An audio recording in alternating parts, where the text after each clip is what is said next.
Dr. Mindy here, and on this video, I am going to dive into the diet that makes you more resistant to burning fat. So if you're new to my channel, I just want to start off by saying welcome. All this week, I am diving into your fat burning hormone and how we can use diet and fasting, and stay tuned because there's a few other things to be able to get our hormones to work for us so that we burn fat more efficiently.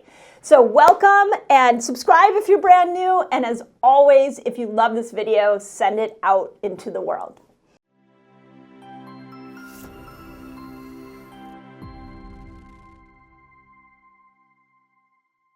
Okay. There is a hormone that makes you fat, and it's not insulin. So I want to start off by if you're new to the series here, I want to remind you that we have two hormones that cause you to hold on to weight. The first one is insulin. I think I have over 500 videos here on my channel, and I feel like most of them have been around helping you get out of insulin resistance. But we haven't really dove into a hormone that is your fat burning hormone called leptin.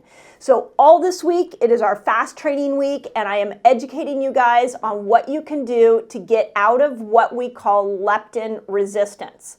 So insulin is what is storing your excess sugar, excess hormones, toxins. That's what stores it in fat. And leptin is actually a hormone that lives in our adipose tissue and sends a signal up to the brain and says, hey, I'm down here. You may want to burn me for fat as fuel. But the problem is, just like we get resistant to insulin, we become resistant to leptin. So on yesterday's video, you can go back and see it as the next video over, I talked about the 3 fasts we can use to get ourselves out of leptin resistance. On this video, I want to talk to you about 4 food groups that you're going to want to make some tweaks to get yourself out of leptin resistance. Okay, let's start with the first one. So, really interesting study. As always, I'll link the study in my notes. They looked at people who were on low carb diets, and they took one group and they lowered their carbs down and they kept their protein pretty much equal to what they were eating before, and they went and measured their insulin and leptin levels after being on this diet for several days. And they found that just lowering carbs by itself didn't really have much of a change, didn't create much of a change in leptin. So then with the second group, what they did is they kept the carbs low again, just like the first group, but this time they asked the second group to up their protein by 15%. So just a little increase in protein. And the minute they upped their protein, what happened is that their leptin levels went down. So leptin is not only the fat burning hormone, but it does have an impact on your hunger.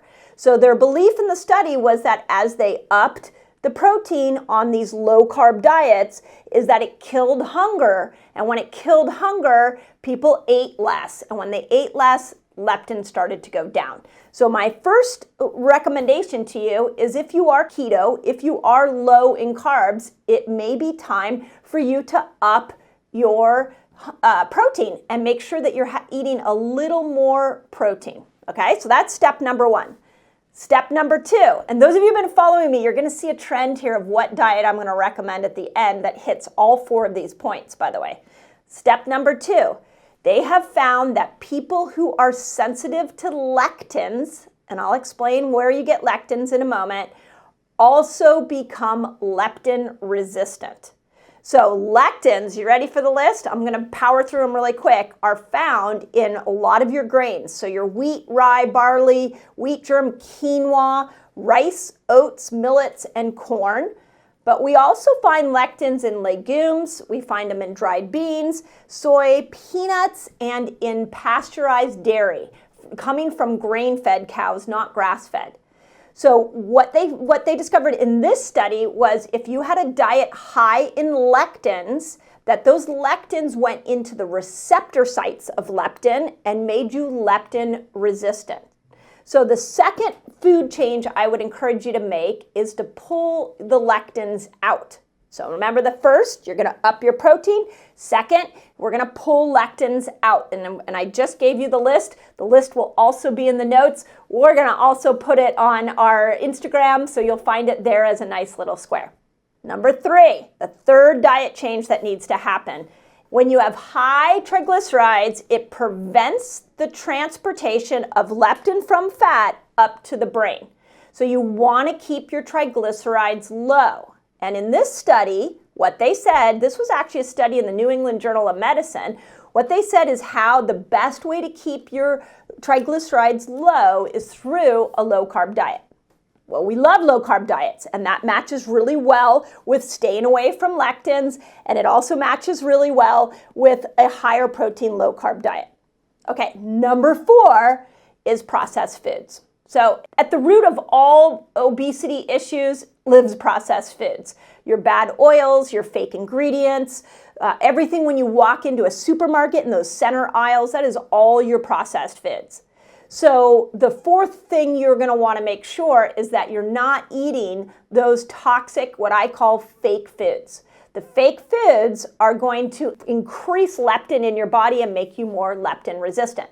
Okay, so if you keep those 4 things in mind, what diet comes to mind? And I know you guys who've been following me for a while are already thinking it, which is the carnivore diet. So we have seen in our resetter community that when people go on a carnivore style diet, there's a lot of different variations.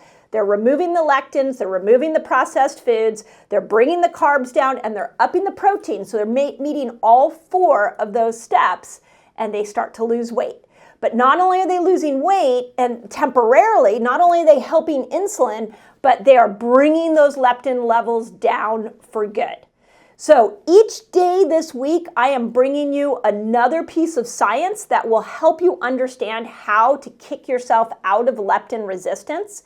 If you pair what I said today, those 4 foods that you make changes to, if you pair that to the fast that I taught you yesterday, now you're in the ballpark. You are definitely making a dent, not only on insulin, but you're making a dent on leptin. Tomorrow, I'm going to show you where sleep comes into play here. And this is not going to be a conversation of just sleep more. There are some statistics on how we should be sleeping in order to pull ourselves out of leptin resistance. So again, remember, you are born in a miracle. This is a self-healing machine.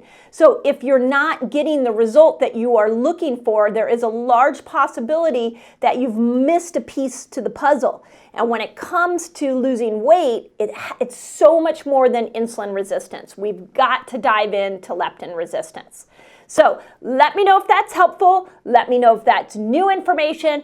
And you guys that have been doing carnivore and losing weight, we are in a community here on YouTube. Put in the notes, put in the comments what you've noticed, how much weight you've lost, changes you've noticed, so that other community members can see the results that are possible. Because leptin resistance is no fun. It's no fun when you feel like you're doing all the right things, but you're not getting the result. And the steps I'm going to walk you through this week can have that lasting change for you. And as always, if you want, this week is fast training week. So if you want it all written out, we have it in a nice companion guide. So just put companion guide in the comments and my team will come in and make sure you get the free companion guide, the link to it. And as always, share this video out. You guys are awesome.